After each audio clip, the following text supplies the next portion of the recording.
Okay, the integumentary system, or skin, is our first of our major body systems we'll be looking at. We know that the skin consists of layers, so we'll begin by looking at the layers of the skin. On the surface, we have a layer.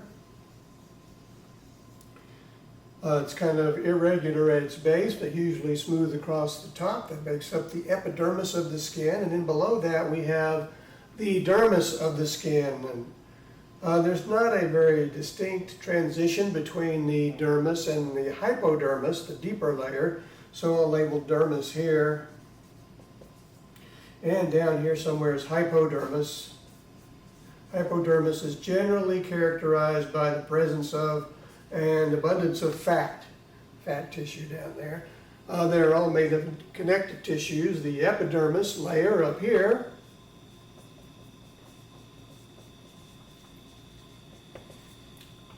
is made of a stratified squamous epithelium, and it's keratinized. Keratinized stratified squamous epithelium, the epidermis of the skin. Dermis and hypodermis, mostly connective tissues. The epidermis is derived from ectoderm of the embryo, the surface ectoderm. The dermis and hypodermis layers are derived from mesodermal tissues of the embryo. Now, there are some components of the dermis that are derived from epidermis. They grow down from the epidermis down into the dermis, like hair follicles or glands that extend from the epidermal layer down into the dermis of the skin. So the dermis layer has some epidermally derived components.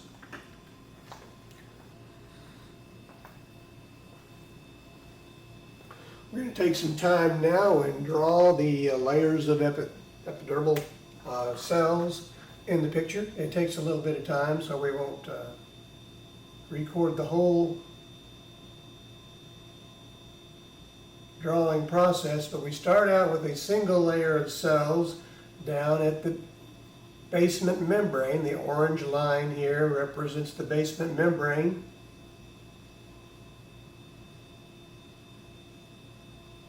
And the basal layer of cells in a stratified squamous epithelium are rounded or cuboid or irregular in shape, as I've drawn this series of cells here. We'll go ahead and put nuclei in these cells, and this layer, this is the mitotic layer, sometimes called the stratum germinativum because cells germinate from here, but usually we know it as the stratum basale. Stratum basale, the basal layer of cells in the epithelium. So these cells divide and they add more cells to the layer above. As I draw these cells above, they're going to have somewhat angled shapes to them. They have corners here and there.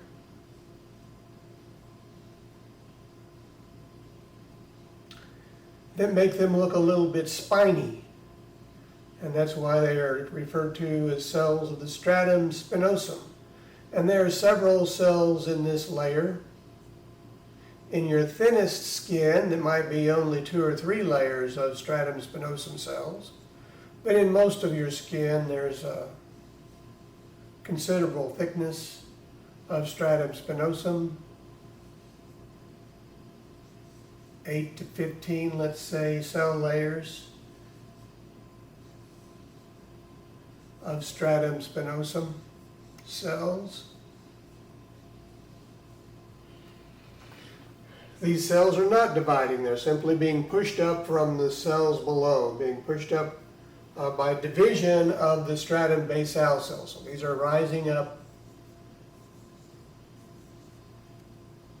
being pushed up by the addition of new cells from below. They're moving toward the outside of the skin.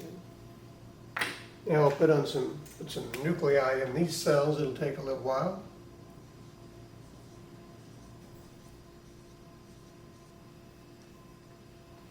So there we have the stratum spinosum. This thickness right here.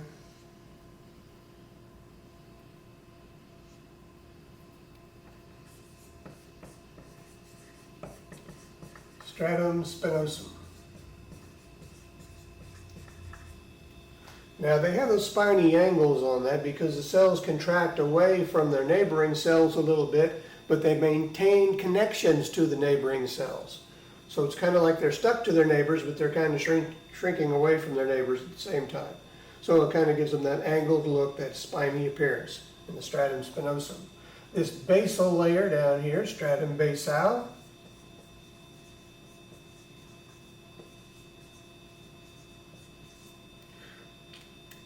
and the next layer we'll add above the stratum spinosum is the stratum granulosum. Stratum granulosum will be the next layer we put in here.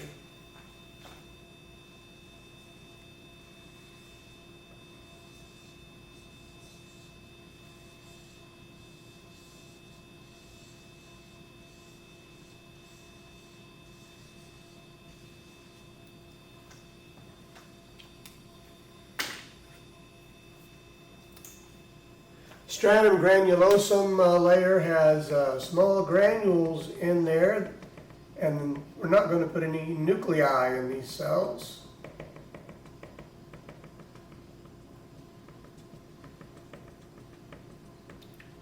The nuclei are dying as we go through this layer. The small granules are precursors to the formation of keratin, the tough resilient protein that forms the outer layers of dead cells on the skin. So that's our stratum granulosum. If it's a very thick skin, we're going to have another layer of cells to the outside of that. And these cells under the microscope under stains that we use to show the tissues under the microscope, they stain very lightly. So I'm going to use my orange here to indicate that they're a little different in their coloration than the other cells. These are dead cells, flat dead cells in rows. It's called the stratum lucidum. Stratum lucidum, it's only found in very thick skin, like on the palms of your hands, fingertips, bottoms of your feet, places like that.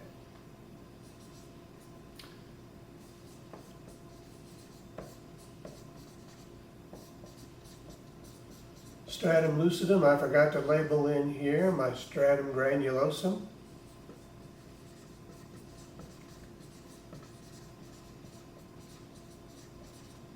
Stratum granulosum, the granular layer, then the clear layer, the stratum lucidum, and then above that are the fully cornified or fully keratinized cells of the surface up here. And those are very flat, dead cells, dead flaky cells, make up the rest of the epidermal thickness. Stratum corneum, the last layer on top. In very thick skin, like the bottom of your foot, it's about the thickest place you'll find this stratum corneum. It'll be hundreds of dead cells thick.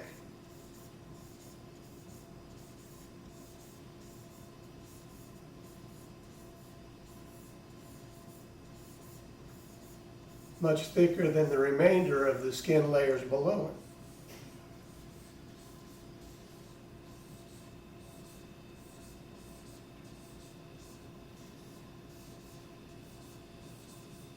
So no nuclei, no granules in that layer, but just layers and layers of dead cells. They don't have that translucent look the stratum lucidum would have in very thick skin, but anyway, this very last layer here, I didn't leave room to label that very well. Stratum lucidum was there, stratum corneum.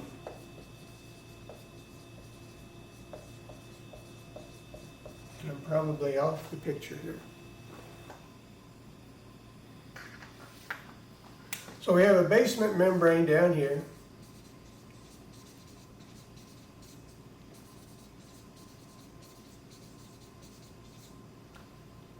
Part of that basement membrane is secreted by the cells above, and part of the basement membrane is secreted by fibroblasts down below. The first layer of cells are the dividing cells that add cells to the thickness of the skin. So the cells simply migrate up through the layers to the surface over time. So it's a gradual process of addition of cells, kind of like it was compared to popcorn, like you have popcorn kernels popping in the bottom of a kettle and they push the other kernels up in the popcorn kettle.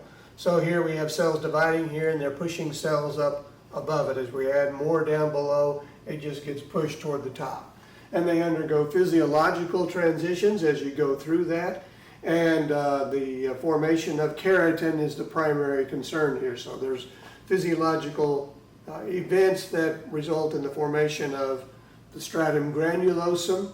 It's a precursor to keratin, and the stratum lucidum has a different kind of precursor to keratin, and then finally the keratinized cells on the top, stratum corneum cells. All of these cells in this layer, these are referred to as keratinocytes.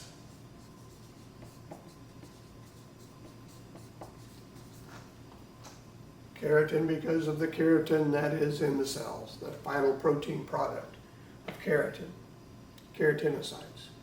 So that's the primary skin cell type, the keratinocyte. In addition to these cells, there are a few others that we're going to talk about next that are not primary skin cells but are functional skin cells having to do with melanin production, sensation, and the immune system. All right, in these two drawings of the epidermis of the skin, I just show the basement membrane here and then a few layers of cells in this picture. Now these pink ones all around here, these are the keratinocytes, the normal skin cell. And then I've included in here a melanin producing cell, what we call a melanocyte. So this cell here has little melanin bodies in it that it will deliver to the adjacent cells. There's a process of sending out these small processes, dendritic processes. It's a dendritic cell, has little branches that go out, extensions, and then these little packets of melanin material are transferred to adjacent skin cells, the keratinocytes. So anyway, that's the role of the melanocyte.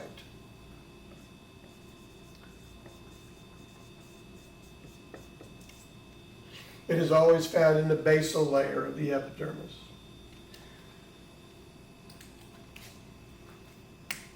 The next cell is what we call Merkel's cell. There's a nerve ending down here right underneath of the Merkel cell, a little expanded disc associated with a nerve fiber here. So this is Merkel's cell. It's a type of touch receptor in the skin and also found in the stratum basal layer.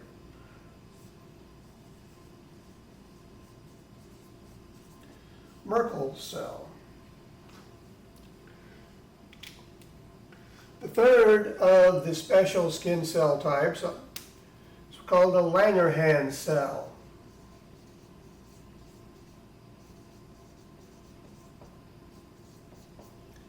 Langerhans cell.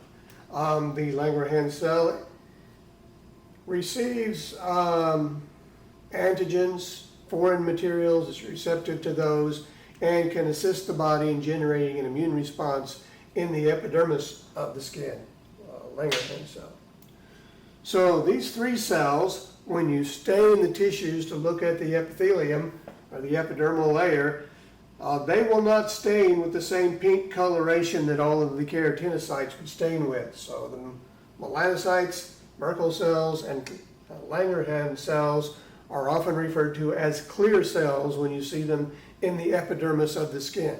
Those are three types of clear cells. They are not keratinocytes. They're not the primary skin cell type, but they have functions within the epidermis of the skin.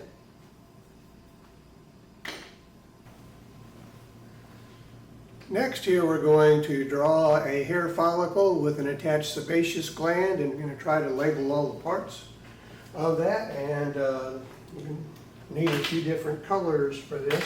Let's go ahead and put in our basement membrane first to show, usually the epidermis has kind of an undulating contact zone with the dermis, and a hair follicle will grow down, have a bulb-like end to it here,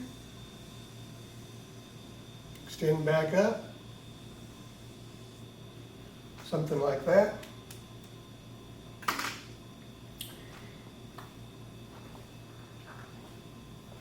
So above this layer here, we have those keratinocytes, those skin cells, normal skin cells, epidermal cells that are growing up away. We'll put the surface of the epidermis on here in a minute. In this area right here, this is called the hair follicle root down here. Above this little dermal papilla right here, this little extension of the dermis up into the root of the hair, the bottom of the hair, there are special cells in this area right here. I always draw them with little angled peaks on here. It's roughly the way it looks under the microscope.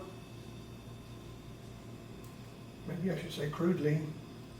But anyway, you have this region of rapid cell division, this little field of cells right here where cells are dividing fairly rapidly, and they are part of the hair matrix, so the hair grows from this. The base of the hair itself comes up from just above that. You can follow it up and out of the skin. Something like this. If you look at that hair in cross-section, that single hair, it has in its center a slightly different kind of cellular arrangement we call the medulla of the hair. Surrounding that is a zone we call the cortex. And on the very outside of the hair is this kind of scaly looking layer right on the very outside. It's called the cuticle. Cuticle of the hair. So on the hair in cross-section, cuticle on the outside, that scaly looking layer, then the cortex, and then the medulla on the inside. Also from this region called the matrix, we grow what's called the inner root sheath. And what color will that be? I guess I'll go ahead and put it in purple also. So it grows from this matrix material right here and forms an inner layer next to the hair as it approaches the surface of the skin. So we have this layer here. It's called an inner root sheath. These cells are eventually sloughed off as they approach the surface of the skin. They're lost near the hair follicle. The inner root sheath. And then there are the skin cells, with normal skin cells. And I forgot to put the sebaceous gland on here. I'll have to go back and add that in. So that's the surface of the skin there that comes in. And there's essentially a layer of cells outside here. They grow very much like the epidermis does, so that the cells at the base divide and push inward during development of the hair. So you have this outer root sheath that is essentially just cells very much like your keratinocytes. Let's go ahead and label this. There's a blood vessel usually that comes up in here to nourish the hair, right where that matrix material is. So we've got our matrix, the hair matrix, the inner root sheath,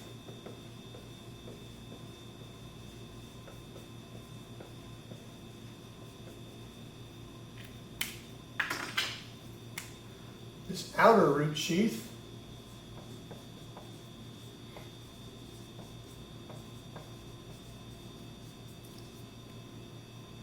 the papilla of the hair down here,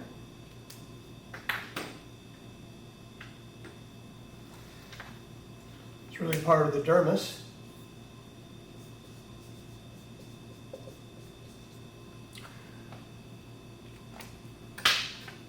The hair shaft, we've already talked about that, with its cuticle, cortex, and medulla.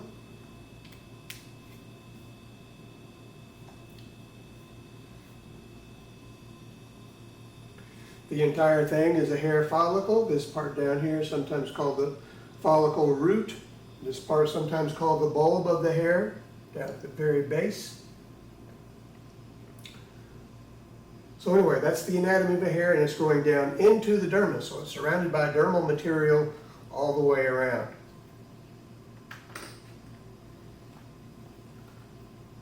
On the outside of this hair, outside of that basement membrane, and by the way, that basement membrane, sometimes down here, is referred to as the glassy membrane. GL, glassy membrane. It's basically just the basement membrane, a thickening of the basement membrane there. And then to the outside of that, there will be a connective tissue layer.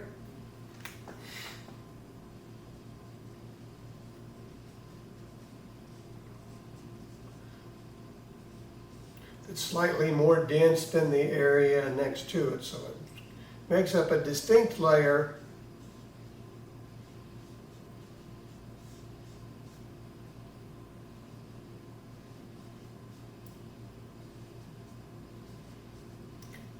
And we can refer to it as the dermal sheath.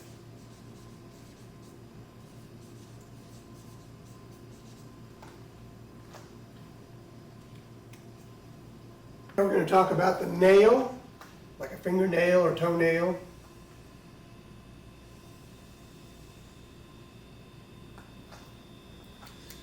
That's the nail plate I've drawn there. The epidermis of the skin always comes up onto the nail, something like that, and then extends along underneath of the nail plate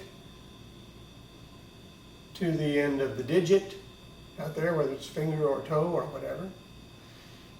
And of course the epidermis of the skin comes along here, and then it has a fold, folds down in deeper into the dermis here for a little bit, and sets up a zone of matrix material, not matrix material, but matrix cells, nail matrix cells that extend out until we've got a very thin layer of epidermis right underneath the nail plate until you get close to the end of the digit, and then you get thicker skin again underneath of the nail plate. So your nail matrix is down in here. You have growing cells adding to the thickness of the nail plate. And so from here the nail plate grows outward.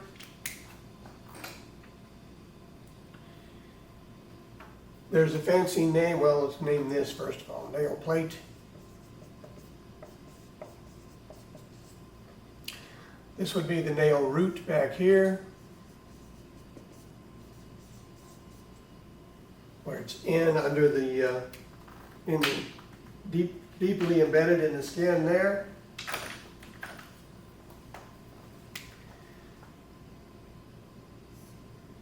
Nail matrix.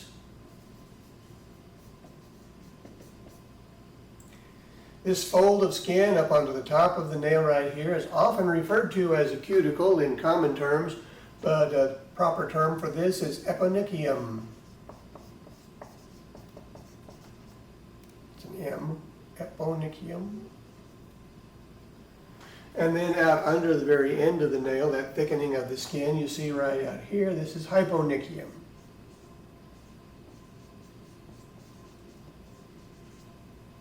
Hyponychium, the eponychium. Oh, let's see, we've got the nail bed. Nail bed right there.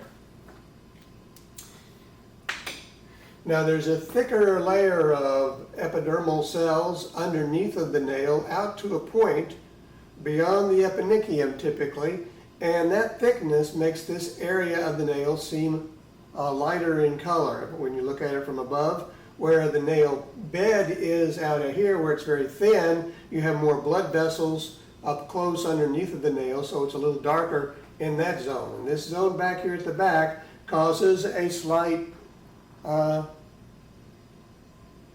curved, what we call the lunula, because it's curved like the moon. But anyway, it's the lunula at the base of the nail, that lighter zone right there.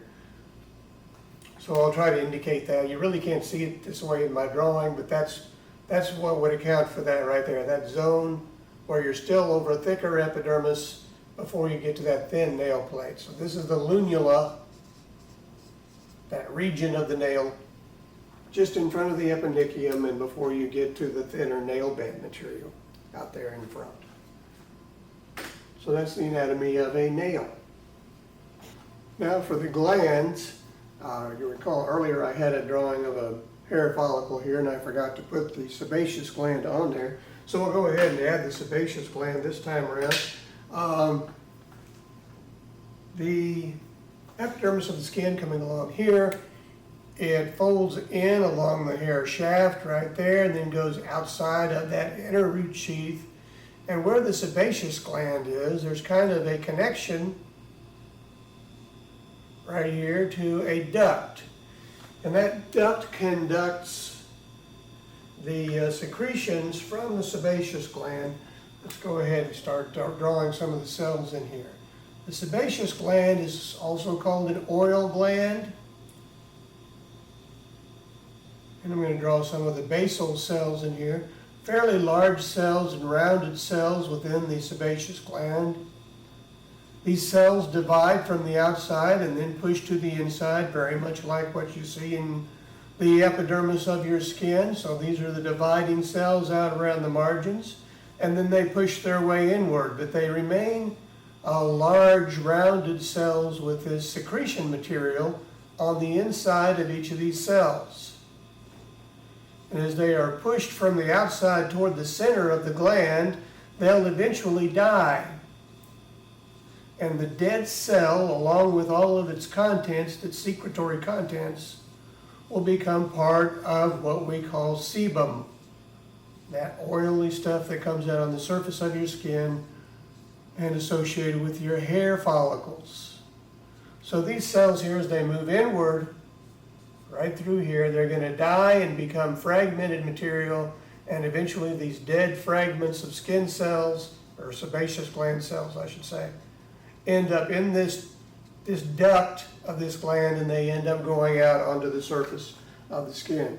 This kind of secretion is not typical to the other kinds of glands we'll talk about. This is what we call holocrine secretion. This is a sebaceous gland. Holocrine means the entire cell, its membranes and everything break down to become the secretion from the gland. So anyway, that's sebaceous secretion right there, holocrine secretion. And the material that comes up through here is referred to as sebum, S-E-B-U-M. We usually just think of the oils in our skin, that sebum material. So that's a sebaceous gland. Next we'll do a sweat gland. Okay, what I've tried to draw here is a typical sweat gland. This is the normal sweat gland you find most all over your skin. It's distributed all over your body, the sweat of your brow, the sweat on your arms and so forth. That's from this kind of a sweat gland. It's a simple, that means it doesn't branch out any, it's just a single tube that goes down in the skin, and at the base it coils around, so it's referred to as a simple coiled gland, a simple coiled gland. If you make a cross section of this gland right here and look at its composition histologically, you'll find that, well, on the outside it's going to have that basement membrane, so all the epithelium rests on a basement membrane, and then inside of that you have two layers of cuboidal cells. So this is stratified cuboidal epithelium. In the very center you have a small duct, and then it's surrounded by, you can't make them perfect cubes because of the arrangement of things there, but anyway, we have these cuboidal cells that surround the inside there, and then another layer of cells to the outside of that. Sometimes 3 layers, but usually 2 layers of cells in a sweat duct.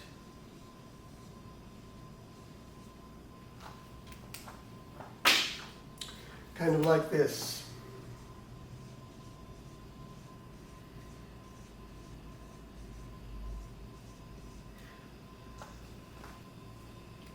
Two layers of cells, 2 rows of nuclei around that duct in the middle. So that portion is only responsible for carrying the secretions from this other part upward. So this is what we call the duct portion. Right through here, let's see if I can label that. That's the duct portion. And then the remainder of it down here, coiled up here. Notice it seems a little fatter. This is the secretory portion.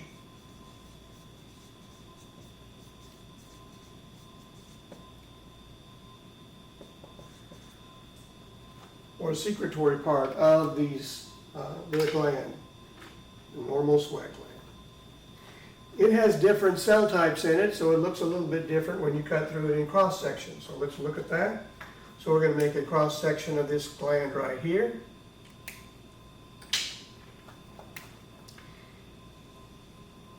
There's the lumen. It's going to have a larger diameter. I didn't leave myself much room to make it bigger.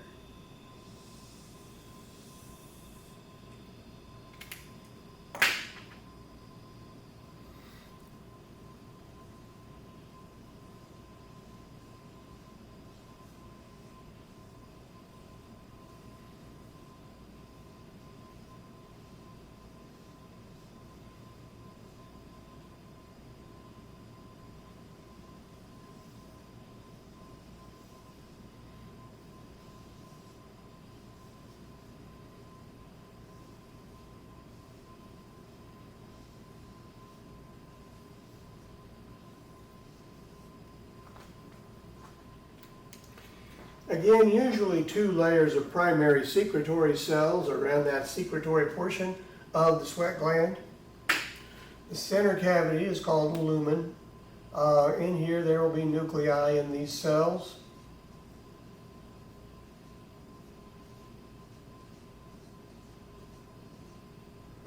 The inner row of cells, those closest to the lumen, that central cavity in there, look just a little bit different. They have a little bit of color to them. I'm going to make them kind of spotted in orange here.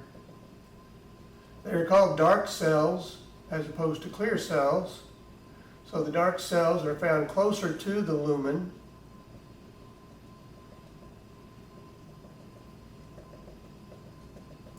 So we have that inner zone of dark cells and then an outer zone of clear cells. To the outside of that, we have another cell type. It functions a little bit like a muscle cell, shaped a little bit like a fibroblast cell, but they're arranged to the outside on these secretory regions. And these cells contract to press on the gland and excrete the material from the gland.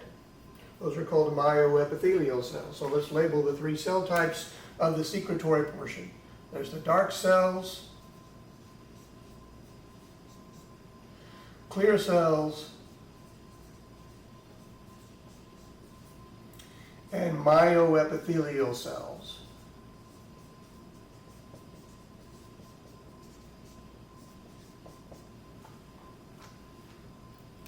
So these produce the sweat secretion, push the secretion up into the duct, and then the duct conducts the secretion, the sweat secretion, up toward the surface of the skin. This is your normal sweat gland, sometimes called an eccrine sweat gland.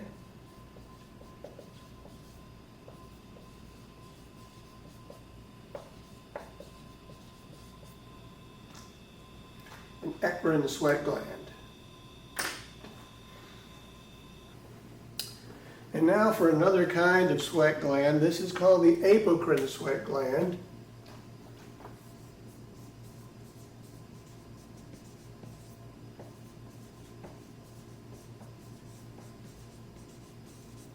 Apocrine sweat gland, it has a different look to it entirely. It is also a simple coiled gland, so it's a single tube that doesn't branch, and it coils at its base. It has a duct portion,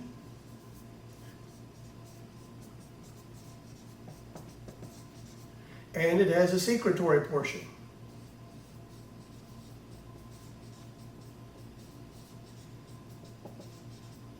The duct portion is just like the duct portion of a eccrine sweat gland, a normal sweat gland. helps you keep cool. But this kind of gland, the apocrine gland, has a different kind of secretory structure down in here. If you look at a cross-section of the secretory portion of the gland, if I draw that over here, see, it's drawn over here. It has a large luminal space, not a skinny little cavity on the inside, but a large luminal space.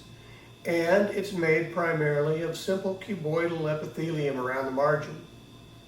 Instead of having a layer of dark cells, clear cells and such, it's got a single layer of cells. It's going to have myoepithelium on the outside.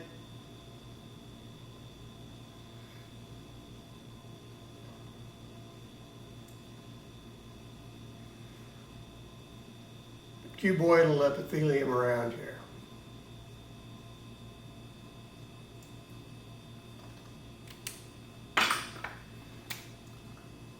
So simple cuboidal epithelium on an apocrine gland secretory portion. The duct would be stratified cuboid, not stratified cuboidal, yeah, stratified cuboidal, that's right. Stratified cuboidal epithelium without myoepithelial cells on the duct. So I'll put a few myoepithelial cells on the outside of this. We don't have any fancy name for these simple cuboidal cells of the apocrine gland here.